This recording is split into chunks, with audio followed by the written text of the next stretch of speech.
How is it going today, guys? We are over here on Genesis 2 and I'm going to be testing what weapons and armor are best for running through the Choose Your Own Adventure mission. Now I'm also going to be testing some ideas that I think will be the best tips for making it through this mission with ease. Let's get into it. The first suggestion I'm going to make is wear all flak except for the boots. You're going to need the tech boots in order to mitigate fall damage. So the problem that we have is that you get pushed around so much it's harder to use guns. Okay, so after testing every gun, it seems that the guns are not going to be your greatest choice for this. I would have one on you just for the tappies because they fly around so much. But in all honesty, it's probably better to just have a good pike on you, like a really good pike. So I would also suggest doing this with more than just one person, because this is just too much. I mean, look how many things are attacking me. A bunch of them are Megalonias. I can't even really move, and I'm getting lifted up right here. Having multiple people will give you a much better chance to complete this, and the difficulty doesn't actually increase with the number of people you have. I literally can't even touch the floor right now. Eventually things will stop spawning as much, but if you get up on top, you're not going to have to deal with these things as much. Most of the ground tames will stay on the ground. So now with this mission specifically, what I would suggest is making a tick number or some kind of chart of all the plates that you step on. So my first one was pink, second one was green. Now here's the reason for the grapples. You're going to have a much easier time getting to these difficult ones. That way you don't have to use these jump pads, you don't have to time your jumps. It'll just make everything much easier. So there's two greens. So once you've unlocked all the pads, you've got to choose the one that you stepped on the most of. So I ended up stepping on 3 greens, and I grappled to that tappy. For this one, the first thing you're going to do, wherever you spawn, no matter where it is, because you'll all spawn in different places at the start, work your way around until you come to this big room. Because this room is going to have the jump pad up to the second floor, and being on the second floor is going to make it a lot easier to find everything. The other thing you can do is you can look for these ladders. They're kind of placed periodically around the map, and they work almost as good as the jump pad, but it's just a lot easier to know where the jump pad is. Okay, I killed quite a few pinks. I'm going to go with pink. I didn't actually count because I'm not using the tally ticker, because I'm dumb. No, one thing I would highly suggest is you're going to need a lot of movement speed to be able to make these jumps, as well as it will help you get around. See, I can't even make the jump. I only have 100%. Now, the tech suit doesn't help with this. That's why I took it off, because you can't use the tech suit in the mission areas. Okay, and a lot of these places will have different possibilities for what they are.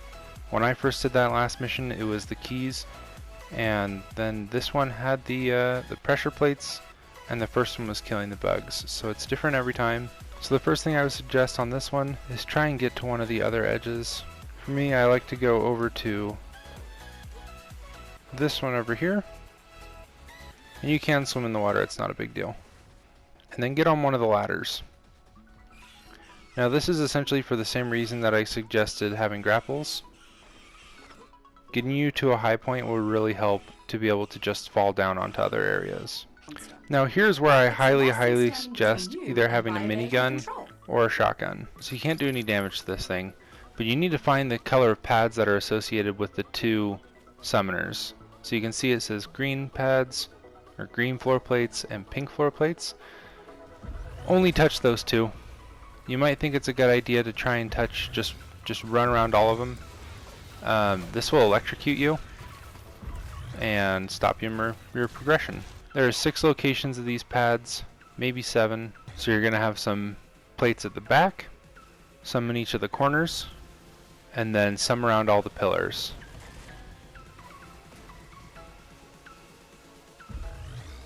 So just for example, I'll show you what happens if you step on a fake one. It will electrocute you and stun you. I wasn't affected because I was in creative mode. Now one more tip I'm going to make is only do one color. You can get most of the colors of plates, but as soon as you finish one color of plates, don't finish the other one. So like I'm going to knock down these last 2 green plates. You can hear all the things I've got behind me. I don't know what that is. I don't know what's actually like launching me, but I'm only going to finish the pink one right here. And then you'll see it will open up, and you're just going to lay into it real hard. Now you can see why I suggest multiple people. You see how many things are coming at me constantly.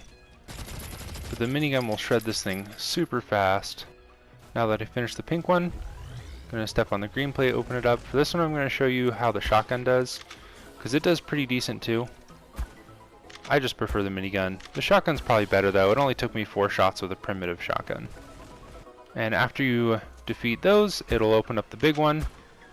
Now once you do a third of his health, he will go back into a bubble and 2 more summoners will appear, and it's just a rinse and repeat. If you can time it to effectively use those jump pads, that is going to be a major speed boost to you. Sure showed that one who's boss. So to recap, you're going to want high movement speed, you're going to want all flak with tech boots, you're going to want to bring grapples for the first area. I didn't test to see if grapples worked in the third area. More than one person, probably like 3 or 4 would be best for hitting the plates as fast as possible. The biggest one, you're going to want to keep a tally count of the different colors for every round. And then last, you'll want a melee and a ranged weapon. Anyways guys, hope this was helpful. I'll see you in the next one.